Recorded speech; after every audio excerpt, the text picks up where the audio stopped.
नमस्कार. आज मी आहे महाराष्ट्राच्या सत्तेचं एक केंद्र असलेल्या मातोश्रीमध्ये आणि माझ्या सोबत आहेत दस्तूर खुद्द बाळासाहेब ठाकरे. गेली 50 वर्ष ज्यांची व्यंगचित्र पाहत ज्यांचं राजकारण अंगावर घेत महाराष्ट्र वाढला ते शिवसेना प्रमुख बाळासाहेब ठाकरे. मी आज प्रयत्न करणार आहे वाघाच्या गुहेत शिरण्याचा. बाळासाहेब, लोक मला असं सांगतात की वाघाच्या गुहेत शिरण्याचा मूर्खपणा करू नका, वेडेपणा करू नका, पण मी मुळातच वेडा आहे म्हणून मी इथे आलेलो आहे आणि वाघाच्या गुहेत शिरण्याचा प्रयत्न करतोय. मला तुमचा अभय पाहिजे. तुम्ही मला अभय द्या, तथास्तु म्हणा. मी आणि असं म्हणा की तू वाटेल ते प्रश्न विचार, मी उत्तर देईन. एक आहे की मी काही सर्कशीतला वाघ नाहीये आणि माझ्या वाटेत गेल्याशिवाय मी माझ्या पंजाचा वापर करत नाही. तर तुम्ही तुमच्या पद्धतीने वागा, माझ्या वाटेत जाऊ नका. माझ्या पंजाचा गैरवापर होणार नाही याचा अभय तुम्हाला देतो. Balasaheb, thank you very much. तुम्ही अभय दिलेला आहे. आता मी काही विचारायला मोकळा आहे आणि तुम्ही उत्तर द्यायला, म्हणजे तुम्ही उत्तर देणार याची मला खात्री आहे, कारण बाळासाहेब काही उत्तर देण्यास मोकळा आहे. अगदी बरोबर आहे. मी सुरुवात करणार आहे कालच्या ठाण्याच्या सभेपासून. बाळासाहेब, गेली 35 वर्ष मी पत्रकारितेत आहेत. SM जोशी, डांगे, जॉर्ज, शरद जोशी, दत्ता सामंत किंवा अगदी शरद पवार यांच्या सगळ्यांच्या सभा आणि राष्ट्रीय पातळीवर अटल बिहारी वाजपेयी, मधु दंडवते या सगळ्यांच्या सभा मी बघितलेल्या आहेत. जयप्रकाश नारायणांची सभा सुद्धा मी बघितलेली आहे.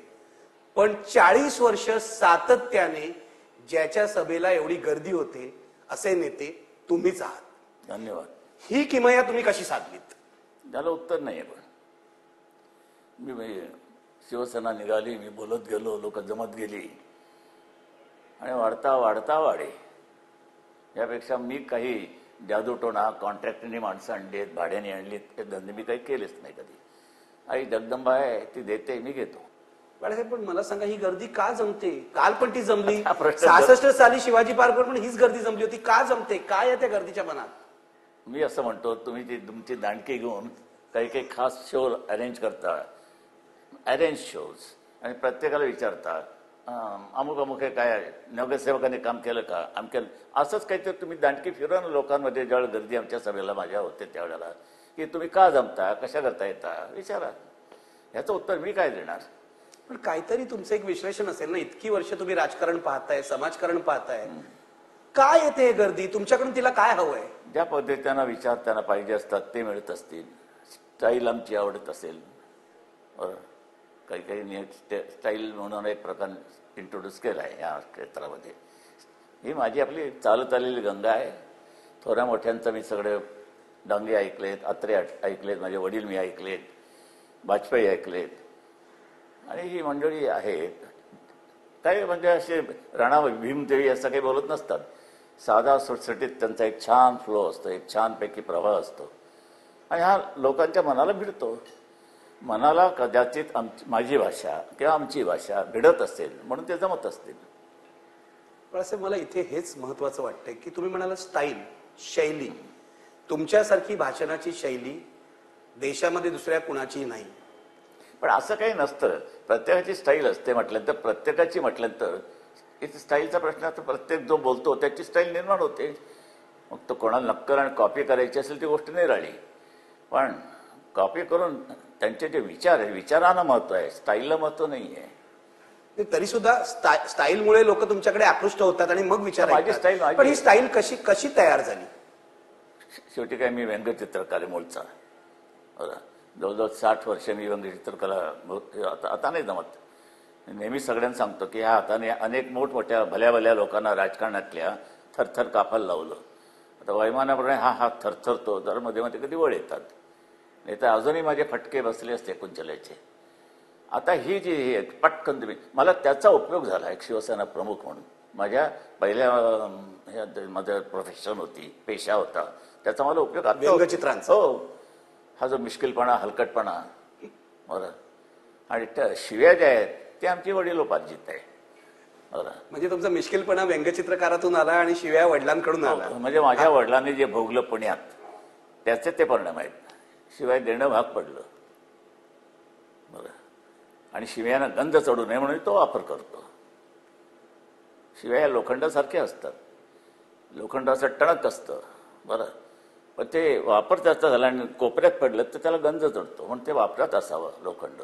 तसं शिव्यांचं आहे, शिव्या वापरामध्ये असावं, नाही तर त्याला गंज चढेल. पण बरं, बाळासाहेब, आता अशी माझी मॉडेल्स आहेत, तुमची मॉडेल्स आहेत, आमची मॉडेल्स आहेत राजकारणात. तुमची कोण मॉडेल्स आहेत? हां, नाही ती त्यांना मी सांगतो, ते माझ्याकडनं एखाद पैसे मागतील आमचा वापर करता म्हणून. मुद्दा असा आहे तो की व्यंगचित्रकार म्हणून मी काही न्याळत होतो, त्यावेळेस चांगले कॅरेक्टर्स होते, कॅरिकेचर्स काढण्यासारखे. अशा म्हणजे नरसिंहराव असो, अमुक ते पंडित जवाहरलाल नेहरू पासून इंदिरा गांधी वगैरे. आता कोणी राहिलेच नाही तो असे. बरं, आणि आता व्यंगचित्र काढत नाही म्हटल्यानंतर मॉडेल्स जास्त आलेत आता. म्हणजे पृथ्वीराज चव्हाण असो, अण्णा हजारे असो, काढायची वाटतात व्यंगचित्र. अजून तुम्हाला नाही काढली व्यंगचित्र तरी काढावंसं वाटतं? नाही काढली तरी चालते, नुसते फोटो काढले तरी व्यंगचित्रकारासारखे ते व्यंगचित्र म्हणून दिसतं ते. असे त्यांचे चेहरे आहेत. पण उर्मी येते एक काढावे, आणि काढलेही आहेत मी. हल्ली मी थोडे प्रॅक्टिस करतो, नाही असं नाही, आणि ते चेहरे काढताना मजा वाटते. पण म्हणजे अजूनही तुमच्यातले व्यंगचित्रकार जागा आहे. हो हो. मला इथे तुम्हाला विचारायचं आहे की तुमच्या भाषणामध्ये ज्या प्रतिमा येतात, ज्या इमेजेस येतात, त्या तुम्ही म्हणतात त्याप्रमाणे सगळ्या व्यंगचित्रकाराच्या आहेत. मला लहानपणी आठवतंय, आम्ही अगदी वेडे होऊन, मी गिरगावात राहायचो आणि मार्मिक बघायचो. वरळीचं डुक्कर म्हणून तुम्ही अत्र्यांचं चित्र काढलं होतं, डांगेंचं काढलं होतं. प्राणी आणि हे नेते तुम्ही एकत्र करून दाखवत होता. कोणाला तरी साप, कोणाला तरी अस्वल, असे नेते. आणि मला वरळीचं डुक्कर, कारण त्या डुकराच्या कुल्ल्यावर तुम्ही मलमपट्टी केलेलं, असं बँडेड लावलेलं ते वरळीचं डुक्कर मला बरोबर आठवतंय. सूळ घातला होता, सूळ खालून घातला, सूळ तो तोंडातनं बाहेर पडला डुकराच्या. हो, म्हणजे शेवटचा वादाचा, म्हणजे त्यांनी ज्यावेळेला पडदा टाकला त्यावेळेला मी एक व्यंगचित्र काढला मार्मिकच्या मुखपृष्ठावर, की वरळीचे डुक्कर सुळावर चढ गेले. ते व्यंगचित्र होतं. त्याचं कारण म्हणजे असं की त्यांनी माझ्या वडिलांवरती गलिच्छ आरोप जो केला अत्र्यांनी, काही कारण नव्हतं. बरं, काही म्हणजे काही कारण नव्हतं. बेलेनाथ बाबाचं एक लफडं होतं, म्हणजे भानगड. ते आमच्या दपा खांबेट्यांचे गुरु, भंपक माणूस, सगळे बहुतेक तेच असतात. तर तो दिवाळीच्या वेळेला जुन्या जागेत आमच्या दादरच्या आचार्य यात्रे, अनंत काणेकर, नंतर हुदलीकर होते जर्मन प्रोफेसर, त्यानंतर कृपा कुलकर्णी, ही मंडळी यायची 5-7 जण दिवाळीच्या फराळाला. अत्र्यांना अनरचा फार आवडायचा. त्या अगोदर ऑर्डर सांगून ठेवायचे माझ्या माकडे, सौकडे. आणि तिथे ते बेलेनाथ बाबा घेऊन आले, डपा खांबेटे. आणि आत्रे बसलेले असे, आणि त्यांनी सांगले म्हणे बाबूराव, आम्ही तर बाबूराव म्हणायचे आचार्य यात्रांना, बाबूराव म्हणे हे बेलेनाथ बाबा. आता बघितलं, लक्षात दिलं नाही. तो त्यांना अपमान वाटला. एवढे महाराज आले असताना त्याला डुंकून पाहत नाही म्हणजे काय. आणि मग काय झालं, त्यांना तो डप्पा कंपन्यांना तो अपमान वाटला.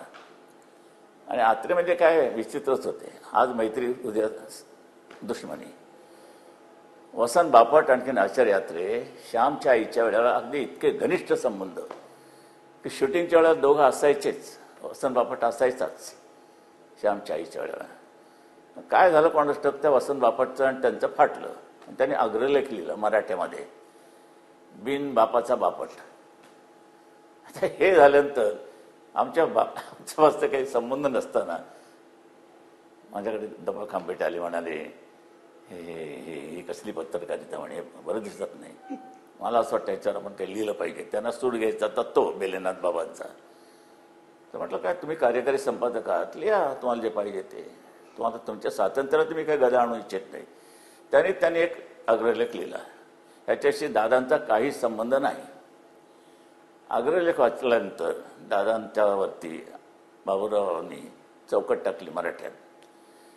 आता गंमत बघा, संबंध नसताना चौकट काय, प्रबंधकार ठाकरे यांचा स्वयंपाकाशी संबंध. स्वयंपाकिणीशी संबंध? हो, बरं. हे स्वयंपाकाणीलाही माहीत नाही खरं सांगायचं म्हणजे. आता सुखावली असते का दुखावली असते ते मला सांगता येत नाही, पण असं एक घाणेरडी चौकट टाकली त्यांनी. आता दादाच आमचे ते कोणाचे काय नाही. बरं, ते पूर्वीच्या जुगलबंद्या फार निराळ्या चालायच्या. बरं, आचार्य यात्रेने सांगायचं हे प्रबंधकार ठाकरे जेव्हा लिहू लागे तेव्हा सरस्वतीने तोंडामध्ये शंख धरला असून पोटावरती ताशा धरला अशी वाटते सरस्वती. दादा काय सोडतायत ते दादाने परत त्याच्यावरती हाणलं की आचार्य यात्रे ज्याला लिहितात ते कमोडमध्ये आपली लेखणी बुडून लिहितात. हे असं चालायचं. दादांच्या वरती ही चौकट आल्यानंतर दादांनी जी हाणाला सुरुवात केली आत्र्यांना, तिथून सुरुवात झाली आत्रे ठाकरे वादाला कारण नसताना. बरं, दादांवरती एवढं झालं तर काय माझा ब्रश स्वस्त बसेल, कुंचाला स्वस्त बसेल. आम्ही सुरुवात केली फटके मारायला. आणि करता करता करता एक दिवस आत्र्यांनी चौकट टाकली, आम्ही ह्या वादावरती पडदा पाडत आहोत. आणि ते शेवटचं व्यंगचित्र. असे आहोत आम्ही ठाकरे. अत्र्यांनाही ज्यांनी माघार घ्यायला लावली, अत्र्यांनाही तुम्ही माघार घ्यायला लावली. दुसरी त्यांची माघार एकदा झाली होती ती पोवा भावे भावेने तर काय 80 की 83 करून टाकली होती. त्यांची माघार घेतली अत्र्यांनी. आणि ही दुसरी वेळ. मगाशी आपण तुमच्या भाषणाबद्दल बोलत होतो. तुमच्या भाषणामध्ये जो शिवराळपणा आढळतो तो दादांपासून आहे असं तुम्ही म्हणाला. डॉक्टर यदी फडके माझे गुरु होते. त्यांनी मला शेजारी राहायचे, तुमच्याकडे अनेक वेळा यायचे, दादांना अनेक वेळा भेटायचे. ते असं म्हणायचे की दादांची जी भाषा होती तशा प्रकारची भाषा, तुम्ही त्याला शिवराळ म्हणा काही म्हणा, प्रखर भाषा मराठीत दुसरा कोणीही लिहू शकत नाही. या भाषेचा कोणता संस्कार तुमच्यावर झाला? जी छळवणूक झाली माझ्या वडिलांची पुण्यामध्ये खराब रमण या नाटकावरून. दादांवरती टीका वगैरे, मेलेली गाढवं आणली आमच्या. असं काय होतं, आम्ही त्यावेळेला पुण्यात राहत होतो. दादांची अशी डेक्कन स्पार्क नावाची कंपनी आणि आमची बुधवार पेठेमध्ये अशी तिथे तो एक गॅलरी होती मोठी. तिथे मी लहानपणी बघत होतो काय चाललंय. तर नाटक कंपनी होती, शेणमारा चाललाय, दगड मारतायत, मेलेलं गाढव टाकले, वडिलांची प्रेत यात्रा निघाली आहे. अशा तऱ्हेचे सगळे घाणेरडे आग लावण्याचा प्रयत्न केला त्या इमारतीला. आता मला असं सांगा, एवढं बघत असताना काय जपान हातात घेऊन बसायचं का? शेवटी जे काही शस्त्र आहेत, आणि जीभ हे एक शस्त्र आहे, तिथे शिव्यांचा उगम झाला. मग काय असेल ते, मग ते शाकाहारी शिवाय आहेत का मांसाहारी शिवाय आहेत, तो प्रश्न आला. देण्यावरती अवलंबून आणि येण्यावरती जिभेतनं जी शिवी बाहेर पडते त्याच्यावर अवलंबून आहे. आम्हाला एक समाधान मिळालं पाहिजे की योग्य शिवी योग्य माणसाला आपण दिली. शिवी देण्याचंही समाधान मिळालं. मी इथे तुम्हाला बाळासाहेब विचारतो, तुमची सगळ्यात आवडती शिवी कोणती आहे? काल तुम्ही ठाण्याच्या सभेत येड जवळ ही शिवी 3दा वापरलीत. तुमची सगळ्यात आवडती शिवी कोणती आहे? तुम्हाला आवडेल ती, तरी सुद्धा असं काही सांगता येत नाही. शिव्यांमध्ये काही सिलेक्शन नसतं. पण शिव्यातून व्यक्तीवरती अवलंबून असतं. मला कोणती शिवी द्याल? मला कोणती शिवी द्याल? एवढ्या लोकांच्या समोर नाही देत. नाही तरी सुद्धा आपण बाजूला बसू.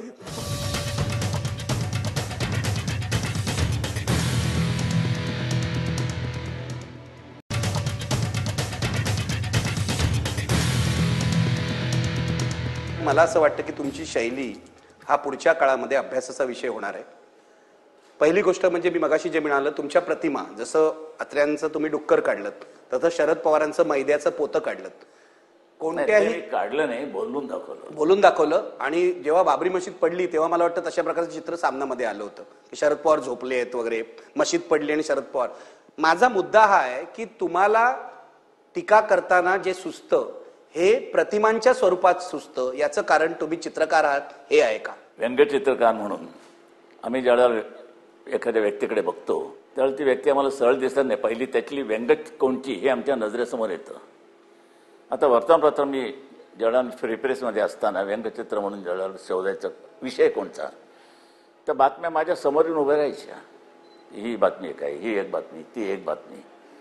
हे झालं. त्यानंतर तुम्ही वर्तमानपत्रांच्या ओळी वाचता, मी ओळी मधलं वाचतो, ते आम्हाला दिसतं हे काय आहे. आणि मग ज्या वेळेला आम्ही व्यक्तींकडे बघतो त्या व्यक्तीतली वैशिष्ट्य काय आहे. बघा, म्हणजे एक उदाहरण दिलं जातं. पंडित जवाहरलाल नेहरू अमेरिकेला गेले असताना लांब टेबल होतं आणि त्या लांब टेबलाच्या इकडे लांब असा एक कोणतरी बसला होता आणि तो पंडित नेहरूंकडे बघायचा, पुन्हा खाली बघायचा, हातात पेन्सिल वगैरे काय होती. तर पहिल्यांदा असं वाटलं की रिपोर्टर असेल, पण सारखं तो, बाकी कोणीच नाही रिपोर्टर वगैरे असेल, तोच बघतोय. त्या पंडित जवाहरलाल नेहरू एका त्यांना ज्यांनी अरेंज केलं conference. Who is that person actually looking at me and drawing something, doing something? What's he doing actually? Well, he is a cartoonist. Okay, I would like to see what he has drawn. त्यांनी जेव्हा बोलवलं आणि त्यांनी दाखवलं तर नेहरू दाखवले होते आणि त्यांचा ओठ खालचा जरा थोडा बाहेर झाला होता, काढला होता. तर म्हणलं माझा हा ओठ असा बाहेर आहे, मला दिसलं तर दुसरा तुमच्या चेहऱ्यामध्ये व्यंग काहीच दिसत नाही मला. आणि मग काहीतरी असायला पाहिजे म्हणून त्यांची डोक्यातली टोपी सगळ्यांनी बाहेर काढून चमन दाखवायला लागले. तेवढा तरी एक कुठेतरी विरुंगळा व्यंगचित्र करायला मिळाला.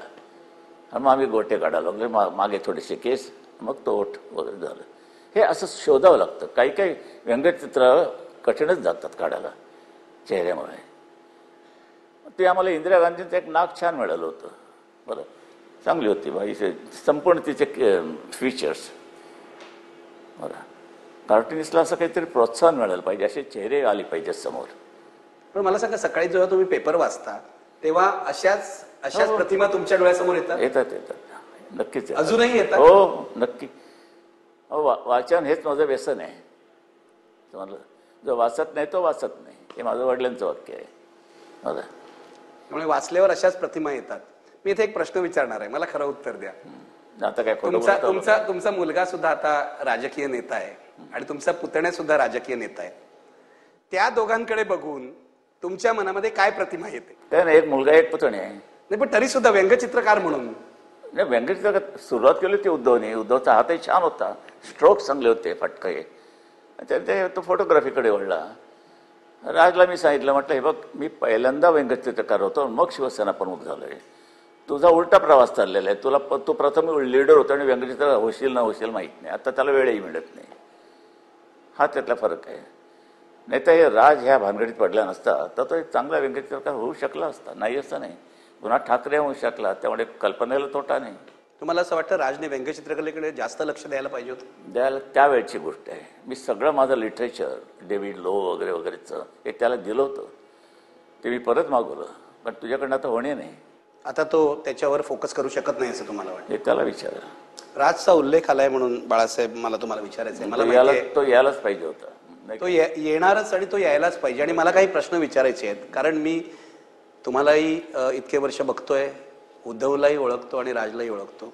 कालचं तुमचं भाषण जेव्हा मी ऐकलं तेव्हा मला असं वाटलं की राजला अजून तुम्ही विसरू शकत नाही आहात. तुमच्या सगळ्या भाषणाचा हल्ला हा पहिला राजवर होता. राज अजूनही तुमच्या मनात आहे का? कसं विसरू शकेल? घरात वंशातला एक आहे ना. ह्याच मातृश्रीमध्ये तो वाढला. ह्याच मातोश्रीमध्ये त्याला जेव खाऊ घालत होती. लहान, किती लहान असणार. अंगा खांद्यावरती खेळलेलं पोरे. गच्चीमध्ये जाऊन मातोश्रीच्या त्याला मी विमानं दाखवतो रात्रीची, ते लाईट्स पडायचे असे त्याला दाखवायचे. पक पक पक पक पक पक करतोय. आम्ही हे नातं बाजूचं ठेवा, तो वागतोय कसा ह्याचा मला धक्का बसला. हे कशा करता एवढं त्यांनी हे केलं? कशा करता केलं बाळासाहेब? तो का दुखावला गेला? मला नात्याची राजकारणाची चर्चा करायची. काही दुखावलं गेलेलं नाही, कोणी त्याला दुखावलं नाही. त्याला इथून जा म्हणून म्हटलेलं नाहीये. उलट मातृश्रीचे दरवाजे तुला उघडे आहेत म्हणून सांगितलं, उद्धवनी सांगितलं. बरं, एकदा माझ्या बेडरूममध्ये उद्धव, राज, मी सांगतो मुद्दाम, आणि मी बसलो असताना राज आला. म्हटलं तुला काय पाहिजे? तर मला मुंबई आणि पुणे पाहिजे. तर नाही, मला पुणे आणि नाशिक पाहिजे. तो मला दिलं म्हणे, तू बघ पुणे आणि नाशिक, बघा हे तुम्ही टेप करतात. दिलं म्हणे. नंतर मागून एक त्याच्या डोक्यात आलं म्हणे मला मुंबई पाहिजे. म्हणे नाही, मुंबई तुला देता येणार नाही, कारण मुंबईला शिवसेनेचा जन्म झालेला आहे. तर हे असं जन्म ठिकाण तुला काही देता येणार नाही. आठवड्यावर काही नाही, परत विचारलं गेलं तर म्हणे मला मराठवाडा आणखी विदर्भ पण पाहिजे. तेव्हा मला कळलं की ह्याची चाल काही निराळी दिसते मला.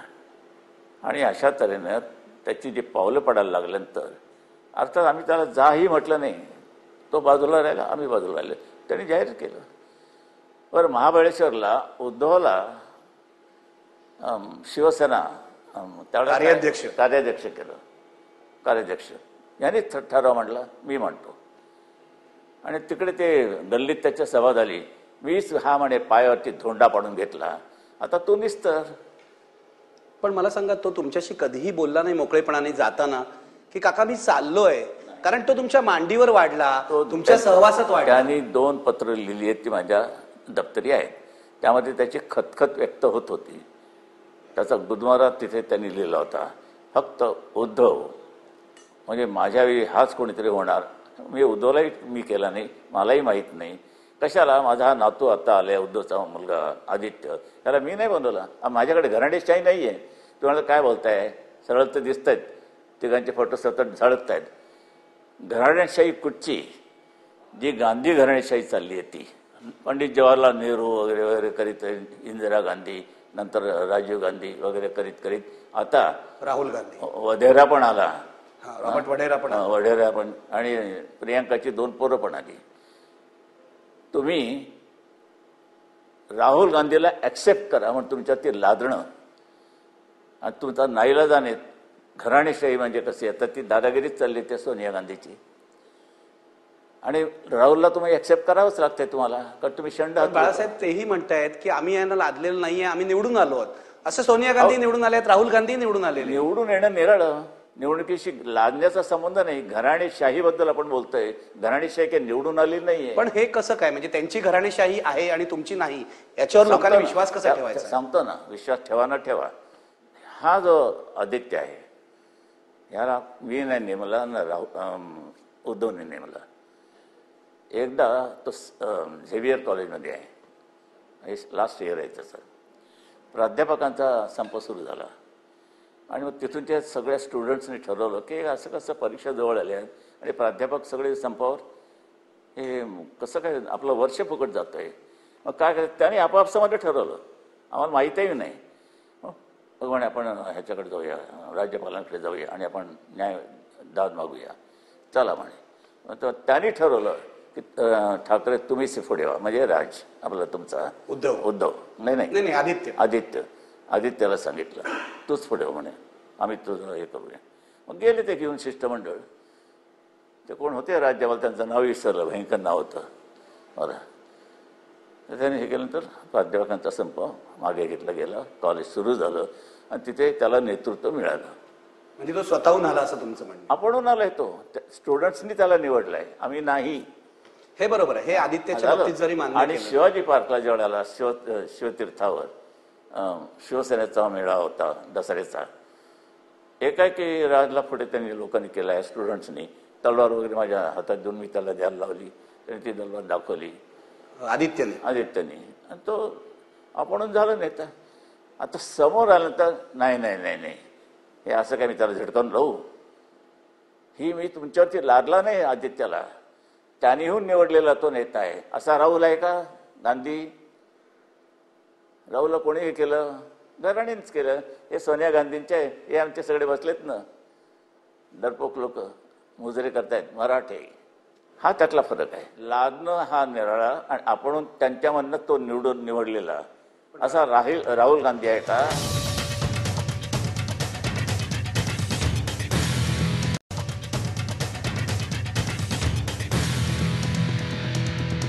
बाळासाहेब मला सांगा, तुमचे जे निष्ठावंत होते, उदाहरणार्थ छगन भुजबळ, नारायण राणे, राज ठाकरे, निष्ठावंत म्हणजे तो तुमच्या मांडीवरच मोठा झालेला तुमचा पुतण्या, बरं, या तिघांनी असा आरोप केलेला आहे की बाळासाहेबांनी उद्धव ठाकरेंना आमच्यावर लादलं. त्याबद्दल तुमचं काय म्हणणं आहे?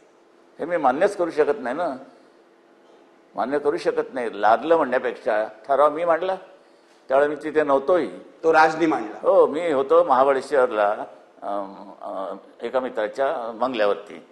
मी यांना सांगितलं भाषण आटपून घ्या, आटोपल्यानंतर मला बोलवा. आणि आटोपल्यानंतर बोलवल्यानंतर पाहतो तर एक हारांचा ढीग, गुच्छ बिच्छ. म्हटलं काय काय प्रकार आहे? तुम्हाला माहीत नाही? म्हटलं काय? म्हणजे हे उद्धव म्हणे कार्याध्यक्ष झाले. कोणी केली? म्हटलं. मी तडकलो. तुम्हाला काहीच माहीत नाही? सांगतो, कोणाची शपथ घ्यायला तयार आहे. बरं, पण आचारसंहितेमध्ये शपथा घ्यायच्या नसतात म्हणून. नाही, शपथा घेतलेल्या चालतात बाळासाहेब. बरं, तर मी भडकलो एकदम, उभा राहिलो आणि सांगितलं, म्हटलं हा जो प्रकार झाला आहे तो मला मुळीच मान्य नाही आहे. आणि अजूनही सांगतो, डरू नका, घाबरू नका, दबावाखाली येऊ नका. तुम्हाला ही नियुक्ती नेमणूक पसंत नसेल तर मला आत्ता सांगा, आत्ता मी रद्द करतो. अजूनही असं तुमचं हो, म्हणणं आहे? बोला बोला, चला आणा.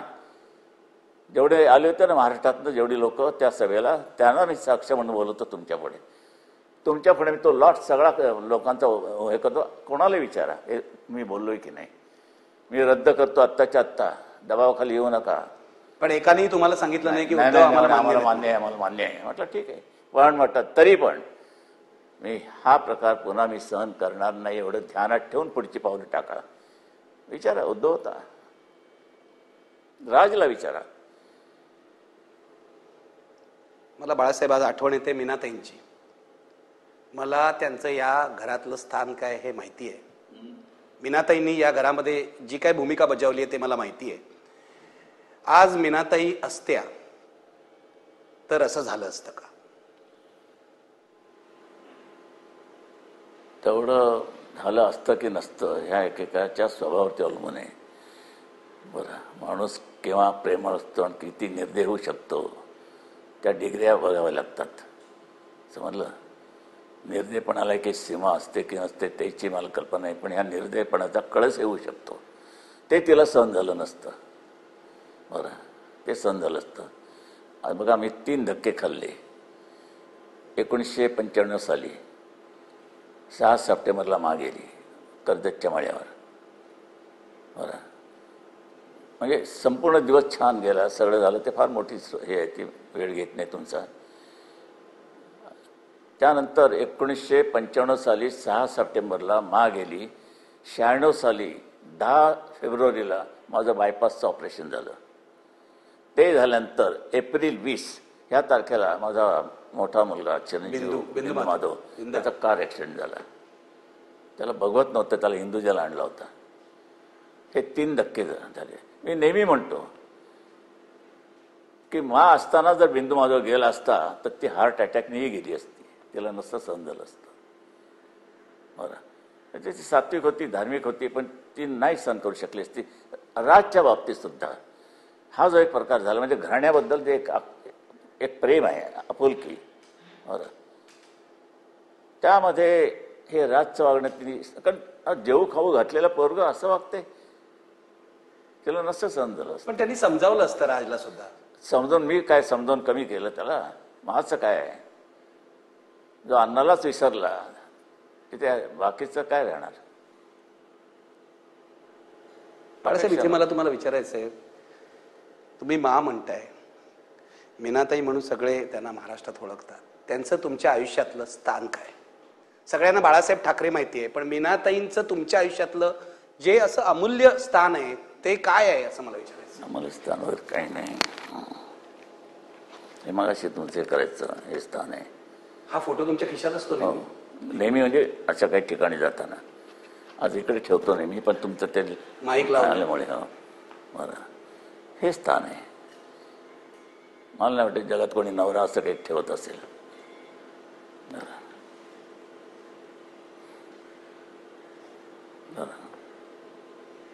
As a matter of sentiments.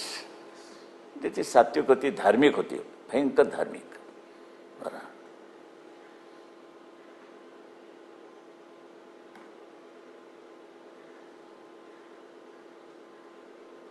आणि राजची आई आणि माझी पत्नी म्हणजे मा या सख्या बहिणी, हे विशेष. राजच्या आईशी बोलणं होतं अजून?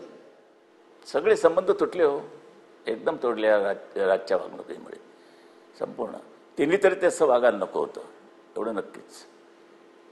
काय करायचं, सगळ्यांना सगळी मदत केली.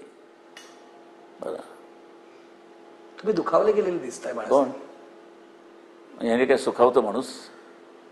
हां, सुखावतो का? या सुखावणाऱ्या गोष्टी आहेत का? मला सांगा, राज आज आला आणि म्हणाला तुम्हाला, काका मला माफ करा, कराल त्याला माफ? येईल असं खात्री वाटत नाही. बरं,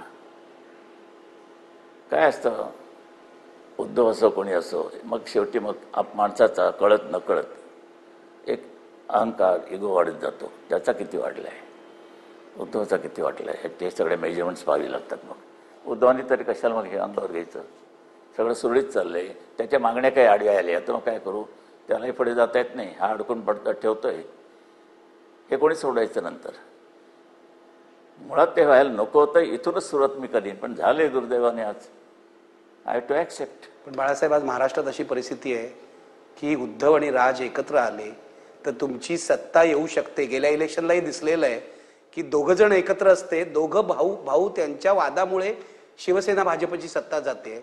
आज महापालिकेला सुद्धा उद्धव आणि राज एकत्र असतील तर ही डबल बॅरल गन आहे, तुमची सत्ता येऊ शकते. तुम्हाला वाटत नाही का या दोन भावांनी एकत्र यायला पाहिजे? म्हणून मला वाटून उपयोग काय, आले पाहिजेत ना, याला काय अर्थ आहे? आले पाहिजे, ते त्यालाही कळायला पाहिजे आपण काय करतोय.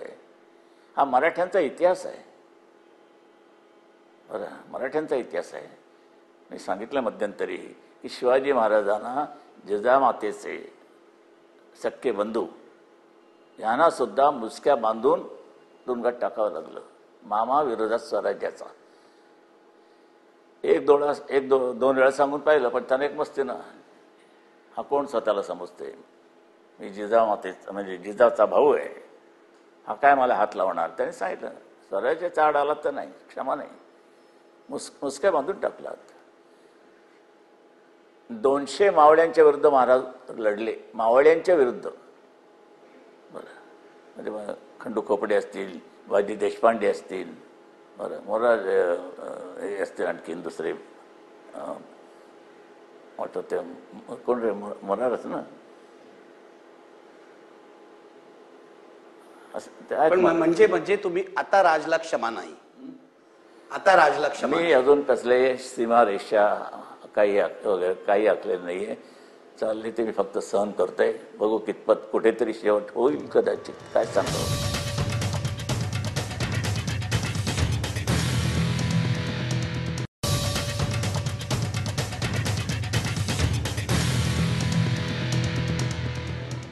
बाळासाहेब, मला महापालिका निवडणुकीकडे यायचं आहे, कारण सध्या तेच वातावरण आहे. आणि या महापालिका निवडणुकीविषयी जे आरोप होतात वगैरे तुम्ही उत्तर देतायत सभामधून. मला तुम्हाला घेऊन जायचं 1968 साल.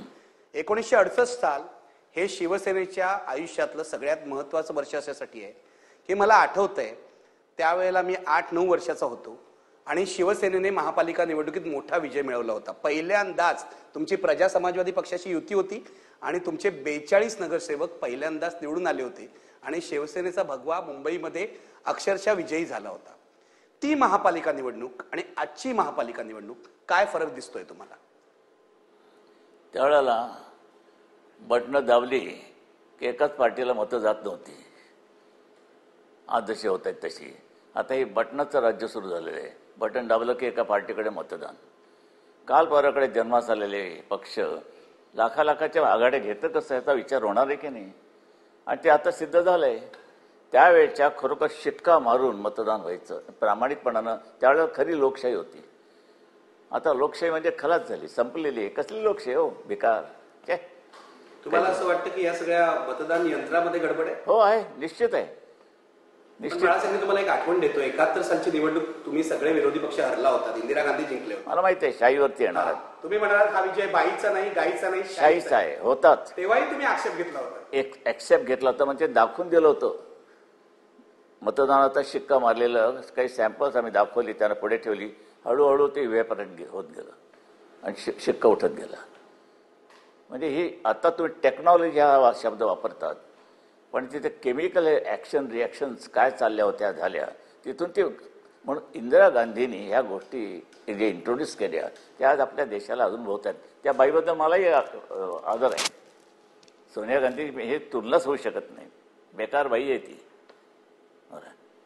पण त्या बाईला काही असं सगळ्याच माणसांमध्ये असतात, काही गुण असतात, काही दोष असतात.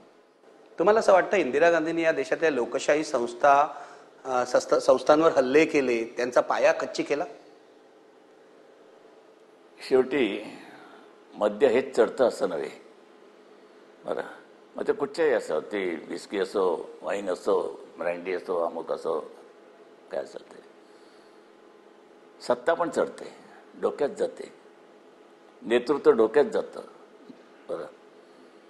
बाईच्या हातात सत्ता आल्यानंतर त्यांनी बघितलं एकूण सगळं वातावरण इतकं भयंकर आहे, सगळे कुचकामी आहेत. आता माझ्या काही ठाकरेशी भाषेत काय बोलायचं आहे सगळे जण लोकांना, जाऊ द्या. बोला बाळासाहेब, मोकळेपणाने बोला. नाही, मोकळेपणानं एक ते तोंडातनं शिवी येण्याची शक्यता आहे. आपण शिव्याही दाखवूया, कारण तुम्हाला महाराष्ट्राने असं स्वीकारलेलं आहे बाळासाहेब. हो ना, मला स्वीकारलं का माझ्या शिवाय ना, ते मला कळत नाही, माहित नाही, जाऊ द्या. आणि ज्या वेळेला देशामध्ये संप, मोर्चे, पेन डाऊन स्ट्राईक्स, दांड्या, सगळीकडे असे माहोल तयार झाला. कुठेतरी हा त्याच्यावरती एकंदर ताबा किंवा काबू यायला पाहिजे की नको. सामान्य जनता भरडली जात होते. BSTचा संप, बंबलला गाड्या, रेल्वेचा संप. मग बाईने ती आणीबाणी आणली. त्या आणीबाणीवरती मी बोललेलो आहे, छापून आलेलं आहे. पण तुम्ही वृत्तपत्रवाले, मीडियावाले काय करतात, तुमच्या सोयीचं वाक्य फक्त वापरता आणि दुसरं उडून लावता. काय झालं? मी काय बोललो होतो, ही आणीबाणी जर देशहितासाठी आणली असेल इंदिरा गांधीने तर त्याला माझा संपूर्ण पाठिंबा आहे. पण स्वतःची खुर्ची मजबूत करण्याकरता जर ती आणली असेल तर मी तीव्र त्याचा निषेध करतो, तीव्र निषेध करतो. हे वाक्य तेवढं काढलं, वरतं भरलं. आणि त्याच्यावर तुम्ही हंटा अजून मला इंदिरा गांधींना पाठिंबा दिला होता, इंदिरा गांधींना पाठिंबा दिला होता. बाळासाहेब, इथे मला तुम्हाला एक गोष्ट विचारायची आहे. म्हणजे तुमच्याकडूनच हे स्पष्टीकरण आलं पाहिजे, जे आजपर्यंत आलेलं नाही. दिलं ना. नाही, एवढंच नाही, मी तुम्हाला विचारतोय की हे तुम्ही वाक्य बोललात हे बरोबर आहे, पण तुम्ही याआधी 75ला आणीबाणी जाहीर होण्याआधी जयप्रकाशांच्या चळवळीलाही पाठिंबा देण्याच्या विचारात होतात. आणि जयप्रकाशांना भेटलो. तुम्ही जयप्रकाशांना भेटला होता, मग त्या चळवळीला तुम्ही पाठिंबा दिला. कमला प्रसादच्या घरी. कमला प्रसाद, तेव्हा तुम्हाला वाटत होतं त्यांची इंदिरा गांधी विरोधी, सरकार विरोधी चळवळ बरोबर आहे. हो मग. आणि मग तुम्ही इंदिरा गांधींना पाठिंबा दिलात. हा बदल कशामुळे झाला? बदल त्यानंतर नाही दिला. मी तुम्हाला सांगतो काय ते. माझ्या आयुष्यात असे काही क्षण येऊन गेले, तुमचा विश्वास नाही बसणार. हीच मातोश्री. आणि एक दिवशी त्यावेळेला लढत होते फक्त गोयंका, रामनाथ गोयंका हे लढत होते बाई, म्हणजे इंडियन एक्सप्रेस. अग्रलेख लिहून, बॅनर लावून संपूर्ण त्यांनी विरोध केला होता बाईंच्या त्या आणीबाणीला. आणि हे दिले असताना एक दिवशी सकाळी माझ्याकडे हे आले, रामनाथ, 9:30 सुमार असेल, रामनाथ गोयंका आले. रामनाथ गोयंका. बरं, त्यावेळेला तो स्पायरल जिना होता त्या कोपऱ्यामध्ये. ते चढून आले पहिल्या मजल्यावर. म्हटलं, रामदासजी आप आहे? हाँ बालासाहेब.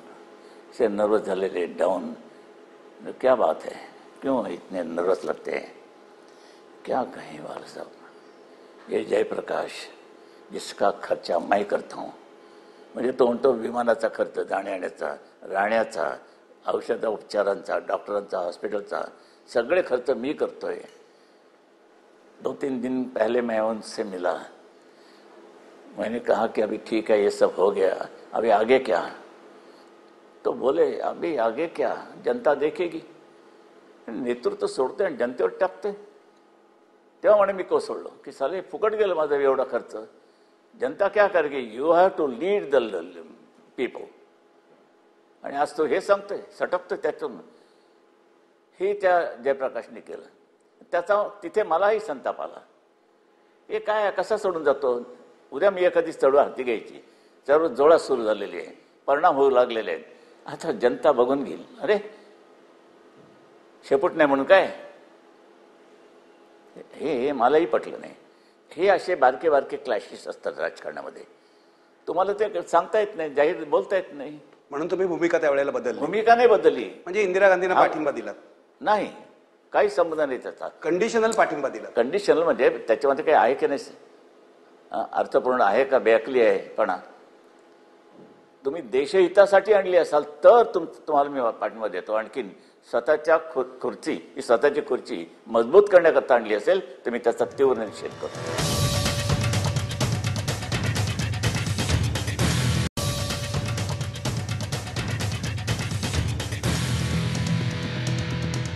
एकोणीसशे 92-93 दंगल झाली तेव्हा तुम्ही उघडपणे भूमिका घेतली होती.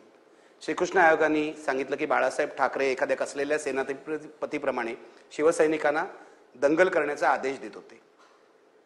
घडली ती घटना. आज तुम्हाला त्याबद्दल पश्चाताप होतो का? नाही. त्यावेळेला वाटतं सगळे आम्ही एकत्र होतो.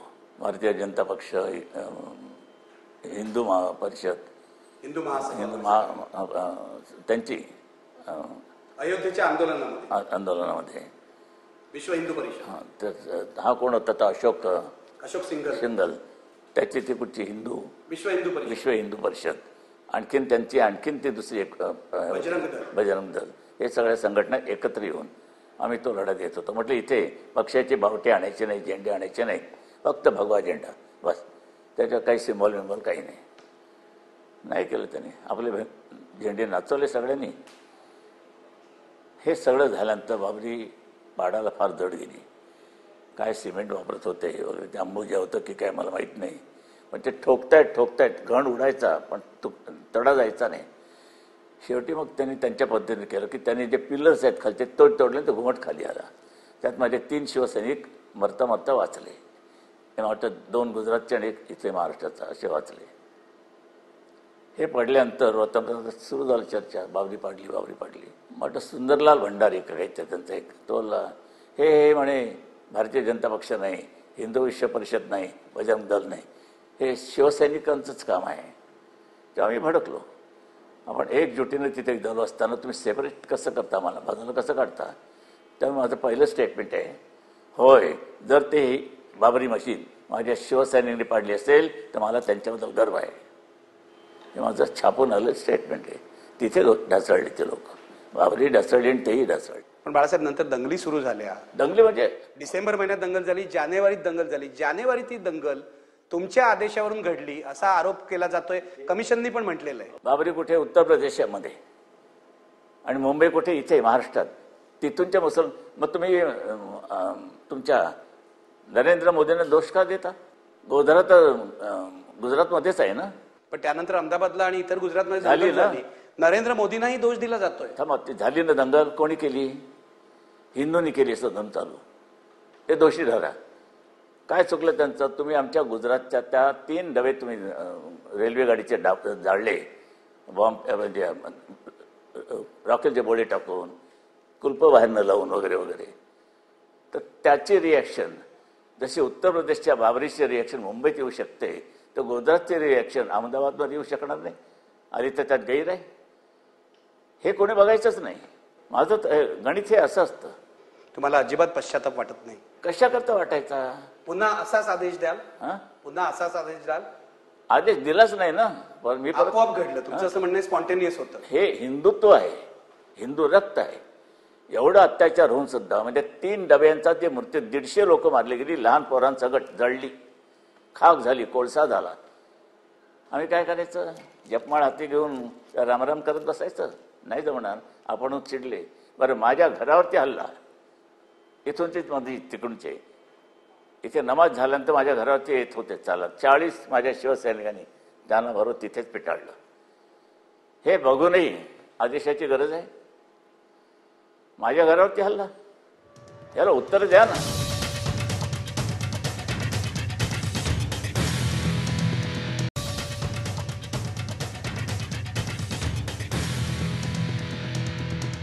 तुमचे एक मित्र होते, तुम्हाला आठवत असेल, जे वारले आता, अयूब सय्यद.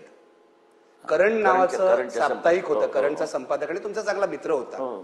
त्यांनी हे लिहिलेलं आहे आणि त्यांनी मला व्यक्तिशः सांगितलेलं आहे की ते तुम्हाला घेऊन राजभवनावर गेले होते जेव्हा इंदिरा गांधी मुंबईत आले होते. इंदिरा गांधी पाहिजे, मी जाऊ शकतो. नाही, इंदिरा गांधींनी तुम्हाला बोलवलं होतं भेटीला राजभवनावर, आणि त्यांनी असं मला सांगितलं, आणि त्यांनी लिहिलेलंही आहे की तिथे इंदिरा गांधींनी बाळासाहेबांना इशारा दिला आणि शिवसेनेवर बंदी आणण्याची धमकी दिली, म्हणून बाळासाहेबांनी भूमिका बदलली. खरं काय आहे? इतकं बिलबिकार मला ते अंक काही वाचायला मिळायचे नाही, काही नाही. तो यायचा भाकरी. तुमचा मित्र होता, मातृश्रीनं भाकरी. तुम्हाला राजभवनावर घेऊन गेलो? नाही. बरं, बिलकुल नाही. मला आमंत्रण आलं जरूर, आणि मी गेलो. इंदिरा गांधींनी असला काही म्हणजे काही असा प्रकार मला बोलले नाही, धमकीही दिली नाही. आणि धमकीला नमणारा मी माणूस नाही आहे. बरं, किती तर धमक्या आल्या. एक दिवशी तर तुम्हाला एक सांगतो, संजय गांधींनी मला बोलवलं आणि हा निरोप मला आला. ते स्पोर्ट्सचे ते हे होते ना, तो शीख कोण स्पोर्ट्सचे त्यावेळेचे, बुटा सिंग. बुटा सिंग. बरं. बुटा सिंग गृहमंत्री होते, गृहमंत्री नव्हते, तेव्हा गृहमंत्री नव्हते. स्पोर्ट्स होते. अच्छा, तेव्हा स्पोर्ट्स मिनिस्ट्री होते त्यांची. Sports minister. त्यांनी मला निरोप दिला की अहो मिलना चाहते संजय गांधी.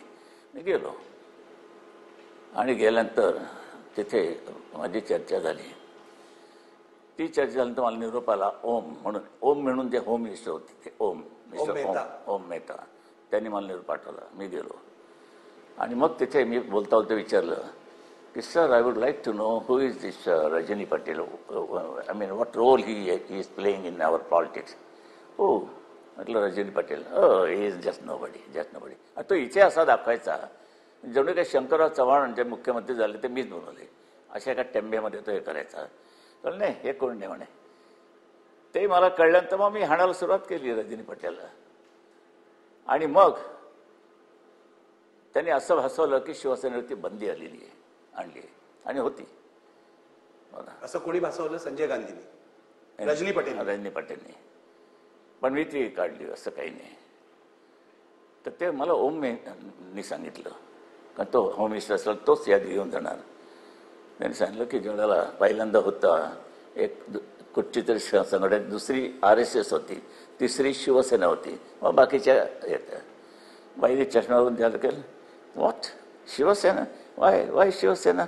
लगेच पेन घेतली, शिवसेना तिने खोडून टाकलं. आता मला धमकी देणारी बाई शिवसेनेचं नाव खोडते म्हणजे आमचं काय साठवलोट होतं का काय? असा आरोप तुमचे विरोधक करतात. नाही करणार ना, आजही करतायत. बरं, आजही करतायत. ह्यांचं जरा कुठे त्याला भेटलं साठवलोट, कशाला तुम्ही जाऊन चालले लोटे घेऊन धावता रे संडासात? हे साठवलोट काय आहे? पण बाळासाहेब असा आक्षेप, हे सत्य सांगतोय मी. माझ्या आयुष्यात एकच पाळले, सत्य. नेहमी तुम्ही खरं बोलता. मी कधी खोटं बोलणार नाही, कधीच नाही. पण शिवसेनेचं नाव बाईंनी खोडलं, हे खरं आहे. हो, हे खरं आहे. बंदी घालण्याचा विचार होता. त्या यादीत त्यांनी नाव टाकलं होतं. ह्या यादीमध्ये ह्यांचं काही घुसडखोरी होती की काय माहित नाही, रजनी पटेलची. पण ती यादी म्हणून त्यांनी पुढे केली ओमनी. पण बाळासाहेब, मला शिवसेनेवर जो आक्षेप घेतला जातो पहिल्यापासून की शिवसेना ही वसंतराव नाईकांच्या आशीर्वादाने वाढली म्हणून वसंत सेनाही म्हटलं जात होतं. दुसरं म्हणजे इथल्या कम्युनिस्ट युनियन संपवण्यासाठी बजाज सारख्या उद्योगपतींनी तिला पाठिंबा दिला होता. यामध्ये कितपत तथ्य आहे? शून्य. काय म्हणजे काय आरोप आहे मला काही कळतच नाही. हे आचार्य यात्रे जे म्हणतायत शिवसेना त्यांनी काढली आहे म्हणजे प्रचार सुरू झाला, मुळीच नाही. तेही त्याचा खुलासा झालेला आहे. हे नाव दादानी दिलं शिवसेना, तोही सुद्धा मोठा इतिहास आहे. दादा म्हणजे तुमचे माझे वडील, त्यांना मी दादा म्हणतो. आत्ताचे दादा निराळे, वसंत दादा वगैरे नाही, वसंतराव दादा पाटील वगैरे त्याने. बरं, आत्ताचे दादा कोण मिळवते असतात ते दादा म्हणजे तुम्ही नारायण राणेंबद्दल बोलताय? नाही, ते कसले दादा? खरे दादा म्हणजे तुमचे वडीलच. माझे वडीलच, हे बाकीचे पादा. ते नाव त्यांनी दिलं. बरं, आता तुम्ही जर असं म्हणता की आचार्य यात्रेने शिवसेना हे केली, स्थापन केली वगैरे, झूट आहे. हे दादाने नाव दिलं शिवसेना. बरं, त्यांनी जर हे केली स्थापन, तर त्यांनी का शिवसेनेला काय हिणवावं? वसंत सेना हे यात्रे म्हणतात शिवसेनेला, ज्यांना मराठी माणसाची एकजूट पाहिजे. तर त्यांचं असं म्हणणं आहे वसंतराव नाईकांच्या सांगण्यावरूनच तुम्ही शिवसेना काढली. येऊन आपण त्याच्यावर. नंतर सदा शिवसेना, सदाशिव कोण? सखा पाटली. अच्छा, सखा पाटलांच्या सांगण्यावरून काढली असाही आरोप होता. त्या सदा शिवसेना हेही केलं. आता वसंतराव नाईक आणि माझे, मी त्यावेळेला निवडणुका लढवत नव्हतो आणि आमची व्यक्तिगत मैत्री असणारच, आहेच, होतीच. तेही पायी पोडायचे, तुम्हीही पायी पोडायचा. पण एकमेकांचं काही ओढत नव्हतं. आम्ही पायी म्हणजे हे असं एक्सचेंज नव्हतं करत, या अर्थानं बोललो मी. आता बोलण्याला जरा वेळ होतो थोडा, पण अर्थ हे असे लावले जातात. बरं, तर वसंतरावांनी असं ह्याच्याकरता नाही, तो इन्सिडेंट सांगितलेला आहे मी. कसे आमचे शत्रुत्व निर्माण झालं कम्युनिस्ट पार्टीबद्दल, ते कृष्णा देसाईच्या खुनापासून सुरू झालं. ते झालं, ते किस्सा आलेला आहे, सांगून झालेला आहे. बरं, तिथून सुरुवात झाली. कोण वसंतराव नाईक मला हे करणार, हुकूम करणार? अजिबात मदत नव्हती तुम्हाला? अजिबात नाही. दोस्ती चांगली होती. हे 15 वर्षाची अट, म्हणजे जे महाराष्ट्रात राहिलेत 15 वर्ष, त्यांनाच सुविधा द्याव्यात, त्यांनाच फक्त भूमिपुत्राचा हे द्यावा, अधिकार द्यावा. त्याला वसंतराव नाईकांचा पाठिंबा होता. मी त्यांच्याकडनं तो कायदा पास करून घेतला मी. बरं, मग तुमचे बजाजशी काय संबंध होते? कारण नाही, बजाजचे एक पॉलिटिकल ऍडवायझर बी.के. देसाई, तुम्हाला आठवत तेही वारले आता. हो, वारले. शरद पवारांचे मित्र सुद्धा होते ते. पण त्यांचा काही तुमचेही मित्र होते. हो, पण त्यांचे मित्र म्हणून माझ्यामध्ये काही भानगडीत करायला येतात असं नाही. त्यांना शिवसेनेचे विचार मानला, मला त्यांचा उपयोग व्हायचा. काही त्यांच्याकडनं काही पुस्तकं मी लिहून घेतली, म्हणजे यू बी द जज हे इंग्लिश पुस्तक त्यांनी लिहिलं. असे कोणीतरी पण माणसं. बजाजने शिवसेनेला कधी फंडिंग केलं नाही? एकही नाही, 1 रुपया नाही. आत्ताचा सुद्धा राहुल बजाज 1 रुपया मदत करत नाही. तुम्हाला स्वभाव माहित पण नाही. हे आरोप का होत आहेत बाळासाहेब? करणारे करतात, त्यांना आता असं आहे, शेवटी कोणाचं ना काहीतरी चांगलं होतंय, भलं होतंय. बरं, शेजारच्याला पोर नाही, तो दुसऱ्याला पोर झाला, तो कशाला झाला? पोट दुखी आहे, तुझ्या बायकोच्या पोटात दुखत नाही, त्याला तो काय करणार?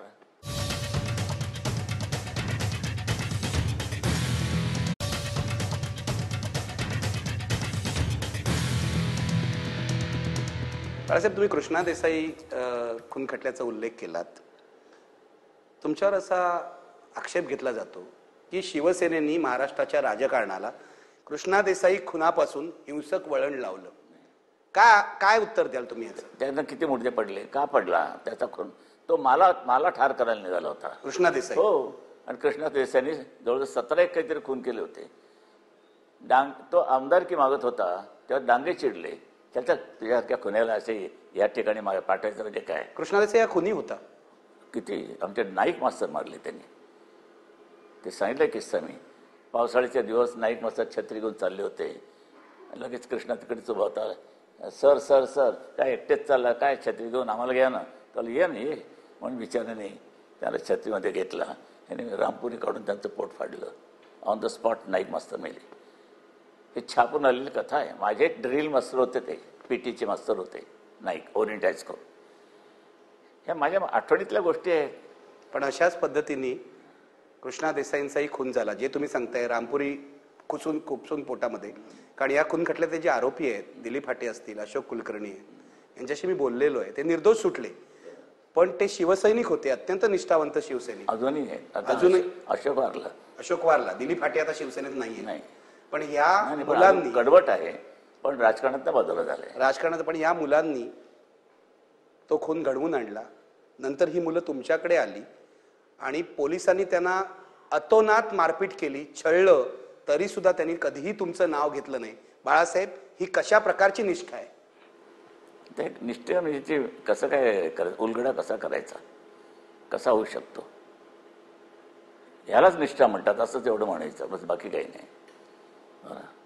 खूप प्रयत्न केले, दारू पाजून बघितलं, हे केलं ते केलं, तुमचं नाव घ्यावं म्हणून. हो, पण मी सांगितलंच नव्हतं ना. माझा स्वतःहून खून केला होता. हो, आम्ही गच्चीत होतो त्यावेळेला, जुन्या मातोश्रीत. मी, मनोज जोशी, वामनराव महाडिक, नवलकर, डॉक्टर गुप्ते होते, बी.के. देसाई होते तुमचे, सगळे होते. बरं, आम्ही फिरत होतो तिकडे, बातमी आली रात्री.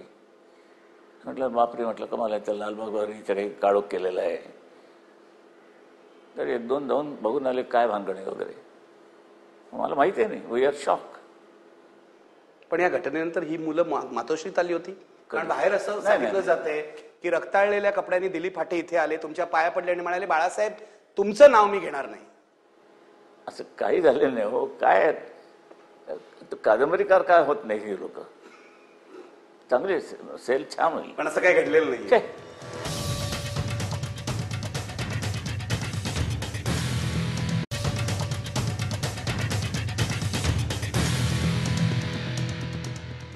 मला पुन्हा जुन्या काळात जायचंय. वामनराव महाडिक, हेमचंद्र गुप्ते, सुधीर जोशी, मनोहर जोशी, हे सगळे तुमचे जुने सहकारी होते. 68च्या निवडणुकीमध्ये हे सगळे नगरसेवक झाले होते. बाळासाहेब, या तुमच्या सहकाऱ्यांचा दर्जा आणि आत्ताच्या नगरसेवकांचा दर्जा याबद्दल काय सांगाल? दर्जाच्या गोष्टी कराल तर ते मग शिवसेनाच का पकडतात? काँग्रेसचा दर्जा काय आहे? सगळ्यांचा दर्जा घ्या ना प्रत्येक. हे असं होतं, पिढ्या बदलतात. बरं, आणि ती हिंमत, ताकद त्या पिढीमध्ये होती, त्यांच्यामध्ये नाही. मग ती कमी होते का ती निळ्या पद्धतीने वाढणार आहे, काही सांगता येत नाही. पिढ्यांच्या विचारांचे काही नाही म्हटलं. पण तुम्हाला असं वाटतं गुणवत्ता ढासळली आहे म्हणून? गुणवत्तेची गरज आहे का? तुमच्या लोकशाहीत? गुणवत्तेची गरज नाही लोकशाहीमध्ये असं तुम्हाला वाटतं? आता तुमचे वाद काय चालले? गुंडांना तिकीट देऊ नका म्हणजे देत होता. हां, काही तर फोटो छापून आलेत गेल्या निवडणुकीमध्ये. पोलिसांच्या पिंजऱ्याच्या ह्याच्यातून गंड बघतोय, मतदान करून तो आत बसला आणि पोलीस परत त्याला तुरुंगात घेऊन चालले. ही लोकशाही तुमची. त्या पोलिसांच्या गाडीतनं तो गुंड चाललाय का लोकशाही चालली तुमची? ते जर विचार करा ना त्याचा. पण म्हणजे तुम्हाला ही आवडत नाहीये बाळासाहेब, काय आवडत नाही? की अशा प्रकारची गुंडगिरी, अशा प्रकारचा पैशाचा अहो, वापर? हे बघा, कशाकरता करायची? कशाकरता करायची? बरं, काही गरज आहे का त्याची? पण जी राजकीय परिस्थिती आज काँग्रेसने निर्माण केलेली आहे देशामध्ये, त्या परिस्थितीनं उद्भवलेलं हे सगळं नाही म्हटलं तरी काही म्हणा, निवडुंग म्हणा, आणखीन काही म्हणा. बरं, जे गाई म्हशींना सुद्धा खायला चरायला उपयोगी पडत नाही असं काहीतरी उगवलं त्या जमिनीतनं. काँग्रेस गवत ज्याला म्हणतात. काँग्रेस गवत म्हणा, काही म्हणा. पण मला सांगा बाळासाहेब, निदान शिवसेना, ज्या शिवसेनेकडून लोकांनी, मराठी माणसांनी एवढ्या अपेक्षा ठेवल्या होत्या, ती शिवसेना भ्रष्टाचारापासून दूर राहू शकली नसती का? आज तुमच्यावर, म्हणजे शिवसेनेवर, तुमच्यावर व्यक्तिशः नाही, कारण लोकांना हे माहिती आहे की काल तुम्ही म्हणाल की माझी इस्टेट घ्या, पण शिवसेनेचे जे नगरसेवक आहेत, तुमचे स्थायी समितीचे अध्यक्ष, तुमचे बेस्ट कमिटीचे अध्यक्ष, यांची संपत्ती वाढलेली दिसते लोकांना, त्याचं काय? होय, शेवटी मानवी स्वभाव आहे. म्हणजे पैसे खातात लोक, पैसे खातात. असं मी जोपर्यंत माझ्या हातात काही पुरावा येत नाही, न येता मी माझ्या लोकांना दुखवायचं मला काही जमणार नाही. ते सापडले तर सोडू नका, एवढंच मी म्हणेन. सापडल्या सोड. 40,000 कोटी हा आरोप झालाय ना, करा. बरं, माझ्याकडे किती आले, यांच्याकडे किती गेले, हे नसताना तुम्ही बोलतात. बरं, माझ्याकडे तर काही पुरावे आहेत. आज मांडणी काय आहे तसं पाहिलं तर महानगरपालिकेला पूर्वी जे अधिकार होते ते संपूर्ण नष्ट झालेले आहेत, काढून टाकलेले आहेत. पूर्वी फ्लोअरवरती त्या निर्णय घेतला जायचा नगरसेवकांकडून, तो पास व्हायचा, त्याची अंमलबजावणी व्हायची. आज ते त्यांनी केल्यानंतर, संमत केल्यानंतर तोच ठराव महानगरपालिकेच्या म्युन्सिपल आयुक्तांकडे जातो आणि त्यांनी जर उद्या नकार दिला तर ते रद्द होतं. म्हणजे त्यांच्या असण्याला काही अर्थ नाही, किंमत नाही. मग निवडणुका लढवता कशाला? आयुक्तच नेमा ना, तोच करेल, सगळे निर्णय घेईल. बाळासाहेब, पण सर्वपक्षीय नगरसेवकांना हा आरोप होतोय की प्रत्येक कॉन्ट्रॅक्टमधून कमिशन खातात. शिवसेना आहे, काँग्रेस आहे, सगळेच कमिशन खातात. हो, कमिशन कसलं, सिंडिकेटही असतं त्यांचं. खातात म्हणजे? हो, म्हणजे जुना पूर्वापार चालत आलेले संस्कार आहे, जोपासायला नको. बाळासाहेब, मला एक इथे विचारायचं आहे, तुम्ही छत्रपती शिवाजी महाराज हे तुमचं आराध्य दैवत आहे. शिवाजी महाराज असते तर अशा लोकांना त्यांनी टकमक टोकावरून ढकललं असतं किंवा फटके मारले असते. तुम्ही भ्रष्ट नगरसेवकांना फटके का मारत नाही आणि जाब का विचारत नाही? कोणाला विचार, इथे माझे उभे आहेत काही. मी एक तर वर्तमानपत्र वाचतो, 16-17 वर्तमानपत्र सकाळी वाचतो. इंग्लिश वर्तमानपत्र मला त्यांचे डोडी नावाचे आहेत, ते येतात. ते वाजता रवी आणि दुसरे कोरे हे वाचता. माझे वर्तमानपत्र वाचता मी खुणा करतो मला काय काय पाहिजे ते. त्याच्यामध्ये जरा काही आजच उद्भव गेला होता एका ठिकाणी, ह्या बांद्र्याच्या ह्याच्यामध्ये तक्रार आली ती. आणि ही तक्रार आल्यानंतर मी लगेच सांगितलं, जा रे त्या नगरसेवक आपला जो आहे बाळा, त्याला एक कागद म्हणे, काय चाललंय. बरं, लगेच चौकशी करायला पाठवलं. वर्तमानपत्रामध्ये काय झालं, घाटकोपरला अमुक झाले, घाण साचलेली आहे, अमुक अमुक ठिकाणी हे झाले. फोन जातात माझे ताबडतोब. आता घाटकोपरची घाण माझ्या नाकात जात नाही ना, तरी पण मी जातो आणि फोन तिथे लगेच बंदोबस्त करतो आणि काम होतं लगेच. हे मी का करतो? कारण लोकांनी माझी शिवसेना तिला निवडून दिलेले, ज्या जनतेनं तिला त्रास होता कामा नये, ही जबाबदारी माझी आहे, नगरसेवकाची असली तरी नसली तरी. पण माझं त्याचं लक्ष असतं अगदी कुलाब्यापासून तिथपर्यंत. वृत्तपत्रामधले हे वृत्तपत्र लेखकांची पत्रे मी वाचतो, त्यात तक्रारी असतात. बस स्टॉपबद्दल असतो, ह्याच्यासाठी अमुक तसे फेरीवाले. आता काही ठिकाणी कलेक्टरच्या झोपडपट्ट्या, आम्हाला काही अधिकार नाही. रेल्वेच्या झोपडपट्ट्या, आम्हाला अधिकार नाही. पाणी तुंबतं, आम्ही काही करू शकत नाही रेल्वेच्या इथे. बरं, तिथे तो रेल्वे पूल जरी असला, तिथे बसणारे फेरीवाले, आम्हाला ॲक्शन घेता येत नाही रेल्वेच्या हद्दीत. ह्या गोष्टी समजून घ्यायच्याच नाहीत. बरं, उद्धवनी ज्यावेळेला हा माझा मजला राष्ट्रीय हॉटेलने घेईल इथपर्यंत बुडाला होता. बरं त्या ह्याच्या पाण्यामध्ये पाण्यामध्ये 26 जुलैच्या हो, हा. पुरामध्ये. बरं माझ्या त्यावेळेला चिदंबरम झालं होतं, लुंगी वर करून चालत होतं असं आहे. नंतर तिथून तिथपर्यंत मी यशमधून गेलो होतो, बोटीमधून. हो. मग तिथे उतरलो कारण तिथे पाण्याला उतार मिळाला. मग तिथून मी दुसरीकडे राहायला गेलो. बरं पण ही मुंबईची अवस्था का झाली बाळासाहेब? तुमच्या हातात सत्ता आहे, म्हणजे आता 17 वर्ष, आधी 5 वर्ष, 22 वर्ष. अहो तुम्ही काय मुंबईचे भावगिरीक काही गोष्टी बघणार आहात की नाही? या कलानगरमध्ये मी ज्यावेळेला राहायला आलोच 66 साली, कलानगर खाली होतं आणखीन 5 फूट वरती घेऊन माती भरून, ती माती मीच भरली कारण आम्हालाच भरावी लागली आणि मग हे केलं. आता तरी तिकडे रस्ता वाढला, पलीकडे तो उंच झाला, पुन्हा आम्ही खाली गेलो, तिथे पाणी तुंबतं म्हणून हे पाणी तुंबलं इथे मिठी नदीचं. आता आणखीन हे जे काही सांडपाणी असतं ते जे ड्रेनेजेस बघता तुम्ही समुद्रातली, तिकडे सगळी घाण जी आहे आपल्या इथून ती तिकडे सोडतात. ती भरती आली की गटारांची तोंड बंद, मग इकडूनच ते पाणी बंद होतं जाण्याचं, पूर आला की किंवा पाऊस जास्त झाला की. मग तिकडे ओटी लागली की पाणी निचरा सुरू होतो.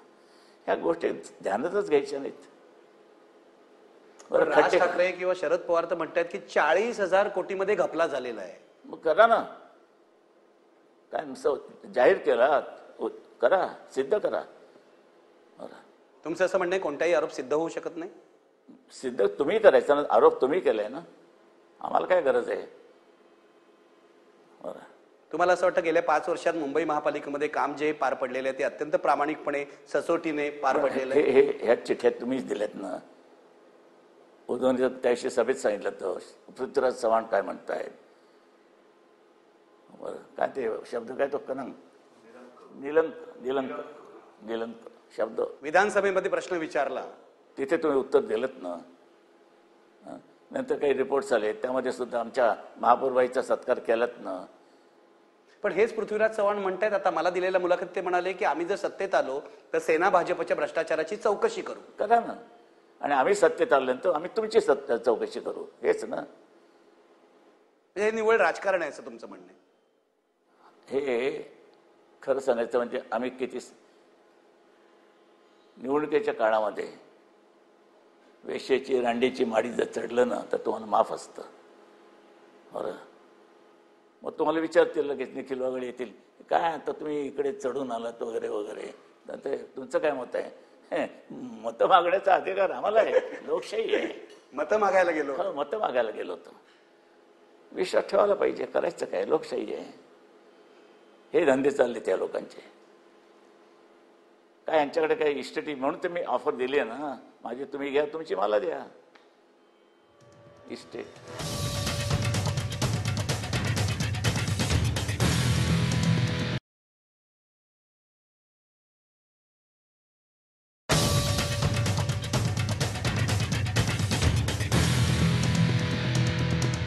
शरद पवारांना तुम्ही आव्हान दिलंय की माझी इस्टेट तुम्ही घ्या आणि तुमची मला द्या. जुनं आहे ना, हे जुनंच आव्हान आहे, काल पुन्हा तुम्ही दिलं, त्याच्यानंतर लवासा बांधला गेला.